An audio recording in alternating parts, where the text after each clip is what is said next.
Intense. Intense intense का अर्थ होता है अत्यधिक, प्रबल, तीव्र, गहन, प्रचंड, अति कठोर या अत्यंत तेज। इसको इन सेंटेंसेस से और अच्छे से समझ लेते हैं। There is now intense competition between schools to attract students. There is now intense competition मतलब कि अब गहन प्रतिस्पर्धा है, बिटवीन स्कूल्स मतलब कि स्कूलों के मध्य, टू अट्रैक्ट स्टूडेंट्स मतलब कि छात्रों को आकर्षित करने के लिए। तो पूरे सेंटेंस का मतलब हुआ कि अब छात्रों को आकर्षित करने के लिए स्कूलों के बीच गहन प्रतिस्पर्धा है।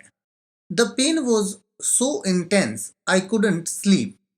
The pain was so intense मतलब कि दर्द इतना तीव्र था या दर्द इतना गहन था। आई कुडंट स्लीप मतलब कि मैं सो नहीं सका। तो पूरे सेंटेंस का मतलब हुआ कि दर्द इतना तीव्र था कि मैं सो नहीं सका। चैनल पे और भी वीडियोस हैं जिन्हें आप जाके देख सकते हैं। लाइक, शेयर और सब्सक्राइब करना बिल्कुल मत भूलिएगा।